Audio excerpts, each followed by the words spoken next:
ബിജെപിയുടെ ജില്ലാ അധ്യക്ഷന്മാരൊക്കെയും ഇവിടെയുണ്ട്. ഇനി എന്താണ് നടപടി ലിജിൻ? കോടതി ഹാജരായല്ലോ, മജിസ്ട്രേറ്റ് പറയുന്നതനുസരിച്ച് ബാക്കി കാര്യങ്ങൾ ഇവിടെ നേരിട്ട് ജാമ്യം കിട്ടാനുള്ള സാധ്യത ഇല്ല. അല്ല, അത് എനിക്ക് അതിനെപ്പറ്റി പറയാനായിട്ടുള്ള പറ്റില്ല. കാരണം മജിസ്ട്രേറ്റിന് മുമ്പിൽ നിന്ന് ഹാജരാകുമെന്ന് പറഞ്ഞിരുന്നു. ഇപ്പൊ രാവിലെ അദ്ദേഹം ഹാജരായി.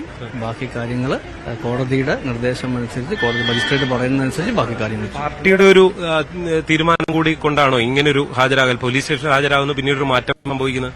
അല്ല, മജിസ്ട്രേറ്റിന് ഹാജരാകാൻ വേണ്ടി തീരുമാനിക്കുകയായിരുന്നു. പക്ഷെ നമ്മൾ ആലോചിച്ചപ്പോൾ മജിസ്ട്രേറ്റ് ഹാജരാകുന്നതാണ് നല്ലതെന്ന് തോന്നി അങ്ങനെ ഹാജരായി. എന്തുകൊണ്ടാണത്? ഇവിടെ പറ്റുമോ? തീർച്ചയായും കോടതിയുടെ ഒരു പരിസരം എന്നുള്ള നിലയിൽ അദ്ദേഹം ഇവിടെ നിന്ന് കൂടുതൽ പ്രതികരിക്കാൻ തയ്യാറല്ല എന്നാണ് ബിജെപിയുടെ വെസ്റ്റ് ജില്ലാ അധ്യക്ഷനാണ് ലിജിൻലാൽ ഉള്ളത്. ലിജിൻലാലിന്റെ പ്രതികരണം അതാണ് വന്നിട്ടുള്ളത്.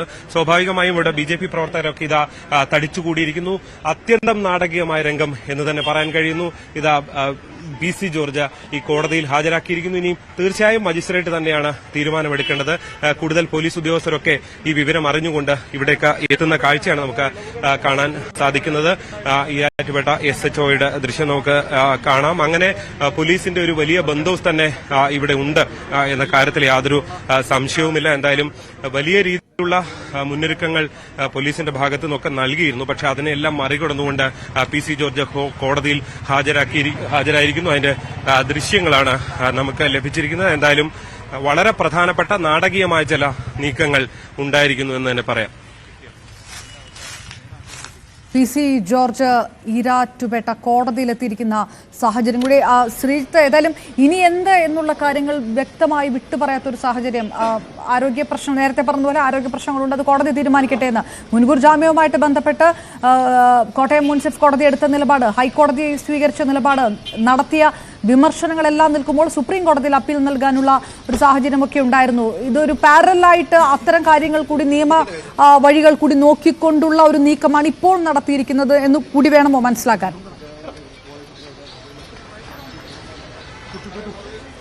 അപർണ, അത് പരിപൂർണ്ണ വസ്തുതാവിരുദ്ധമാണ്.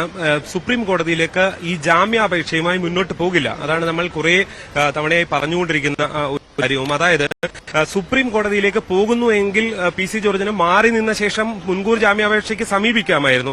അല്ലാതെ നേരിട്ട് ഈ മജിസ്ട്രേറ്റ് കോടതിയിലെ ജാമ്യത്തിന് വേണ്ടി, അതായത് ഈ അറസ്റ്റിലായ ശേഷമുള്ള ജാമ്യത്തിന് വേണ്ടി സുപ്രീം കോടതിയിലേക്ക് പോകാം, ഹൈക്കോടതിയോ അല്ലെങ്കിൽ മജിസ്ട്രേറ്റ് കോടതിയോ കഴിഞ്ഞ ശേഷം.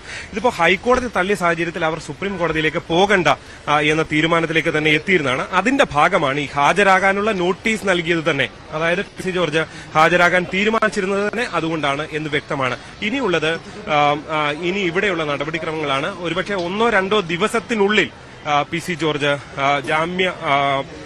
ജാമ്യത്തിന് ഈ മജിസ്ട്രേറ്റ് കോടതിയെ തന്നെ സമീപിക്കും. ഒരുപക്ഷെ 2 ദിവസമെങ്കിലും റിമാൻഡിൽ കിടക്കാനുള്ള സാധ്യതയാണ് നിലനിൽക്കുന്നത്. 26-ാം തീയതി ശിവരാത്രിയാണ്, അന്ന് കോടതി അവധിയാണ്. അതിനുശേഷം 27-ാം തീയതി ഒരുപക്ഷെ ജാമ്യാപേക്ഷയ്ക്ക് സമീപിക്കും എന്നുള്ള പ്രാഥമിക വിവരമാണ് ഇപ്പോൾ ഉള്ളത്. പക്ഷേ ഇതിനെല്ലാം അടിസ്ഥാനമായി വരേണ്ടത് ഇപ്പോൾ ഈരാറ്റുപേട്ട മജിസ്ട്രേറ്റ് കോടതി എടുക്കുന്ന തീരുമാനം തന്നെയാണ്. അതിനുവേണ്ടി കാത്തിരിക്കുകയാണ്. കോർട്ട് ഹാളിനുള്ളിൽ PC ജോർജ് ഉണ്ട്. വൈകാതെ ഈ കേസ് പരിഗണിക്കുകയും തുടർന്ന് നടപടികൾ സ്വീകരിക്കുകയും ചെയ്യും. പോലീസ് പുറത്ത് കാത്തിരിക്കുന്നുണ്ട്.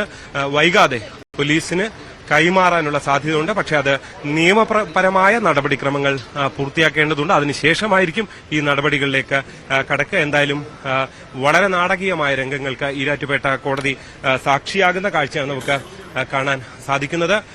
വലിയ രീതിയിൽ ഇവിടെ ജനപങ്കാളിത്തം ഉണ്ടായിരിക്കുന്നു. BJP നേതാക്കളും പ്രവർത്തകരും ഒക്കെ എത്തിയിരിക്കുന്നു. അദ്ദേഹത്തിനൊപ്പമുള്ള ചൂണ്ടിക്കാണിക്കുന്നത് വൈകാതെ അദ്ദേഹത്തിന് ആരോഗ്യ പരിശോധനയ്ക്കായി അദ്ദേഹത്തെ ഹാജരാക്കും എന്നുള്ളതാണ്. എന്തായാലും വളരെ നാടകീയമായ രംഗങ്ങൾക്ക് ശേഷം PC ജോർജ് ഈ കോടതിയിൽ, എനിക്ക് പിന്നിലുള്ള ഈ കോടതി മുറിയിൽ കാത്തിരിക്കുകയാണ്.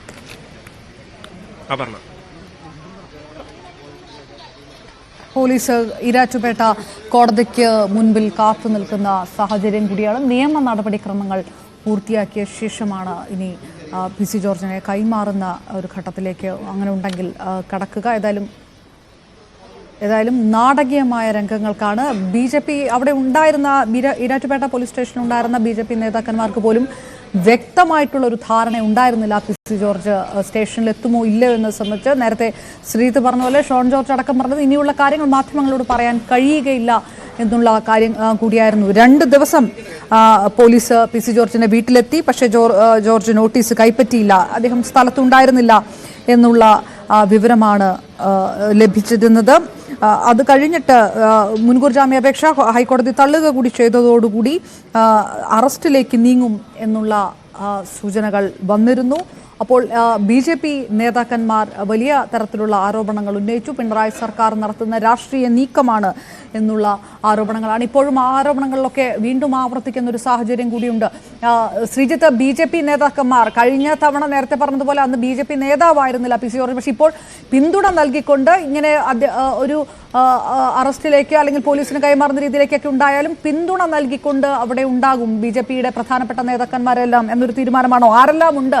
നേരത്തെ പറഞ്ഞ കോട്ടയം ജില്ലയിലെ പ്രധാനപ്പെട്ട BJP നേതാക്കന്മാരെല്ലാം ഉണ്ടോ സ്ഥലത്ത്?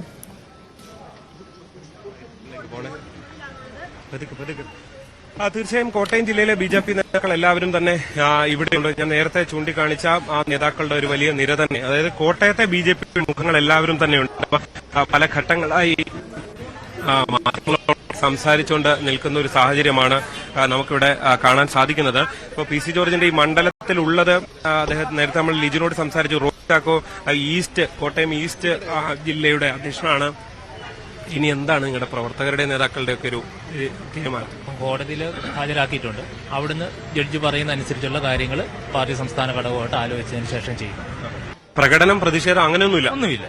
എല്ലാം കോടതിയുടെ തീരുമാനത്തിനനുസരിച്ച് വിടും. അതിനെ ബേസ് ചെയ്ത് തന്നെയാണ്. പ്രകടനവും പ്രതിഷേധവും ഒന്നുമില്ല. കോടതിയിൽ നിന്ന് പറയുന്ന അനുസരിച്ച് ബാക്കി കാര്യങ്ങൾ ഞങ്ങൾ ആലോചിച്ച് ചെയ്യും. ഇവിടെ ഇനി ആരോഗ്യ പരിശോധന അങ്ങനെ വല്ലതും ഉണ്ടോ? പറഞ്ഞോ, അങ്ങനെ അദ്ദേഹത്തിന് ആരോഗ്യ പ്രശ്നങ്ങൾ നിങ്ങൾ ചൂണ്ടിക്കാട്ടിയിരുന്നു. അദ്ദേഹത്തിന് ആരോഗ്യപരമായ പ്രശ്നങ്ങളുണ്ട്. തീർച്ചയായിട്ടും അദ്ദേഹത്തെ മെഡിക്കലിന് കൊണ്ടുപോകും. അതിനുശേഷമാണ് അതിന്റെ അകത്ത് അത്തരം തീരുമാനങ്ങൾ എന്താണ് ഉണ്ടാകുക എന്നുള്ളത്. എന്തായാലും അതാണ് ലിജിനും റോയ് ചാക്കോയും ഒക്കെ സംസാരിച്ചത്. ഇവിടെ N ഹരി ഉൾപ്പെടെയുള്ള നേതാക്കളുണ്ട്, രാധാകൃഷ്ണ മേനോനുണ്ട്, നേതാക്കളുണ്ട്. നമുക്ക് അവരോടൊക്കെ സംസാരിക്കാം. നാലിൽ ഒന്ന് പോലും പ്രസ്താവനകൾ PC ജോർജിന്റെ ഭാഗത്തുനിന്ന് ഉണ്ടായിട്ടില്ല. നിരന്തരം ഉണ്ടാവുമെന്ന് പറയുമ്പോൾ ഞാൻ ചോദിക്കട്ടെ, കേരള സമൂഹത്തിന്റെ മുന്നിലല്ലേ MV ഗോവിന്ദൻ ജീവിക്കുന്നത്? ഷംസീർ ജീവിക്കുന്ന അവിടെയല്ലേ? CPM-ന്റെ നേതാക്കന്മാരെ മുഴുവൻ ജീവിക്കുന്ന അവിടെയല്ലേ? ഇദ്ദേഹം നടത്തിയിട്ടുള്ള പ്രസ്താവനയും അതുപോലെ തന്നെ പബ്ലിക് ഡൊമൈനിൽ കിട്ടും. എത്രയോ മതപണ്ഡിതന്മാരെന്ന് പറഞ്ഞ് അവകാശപ്പെടുന്നവർ എത്രയോ പ്രസ്താവനകൾ ഈ മനുഷ്യ സാക്ഷിയെ പോലും ഞെട്ടിക്കുന്ന രീതിയിലുള്ള പ്രസ്താവനകൾ ഇറക്കിയിട്ടുണ്ട്. എന്ത് നടപടിയാണ് എടുത്തത്?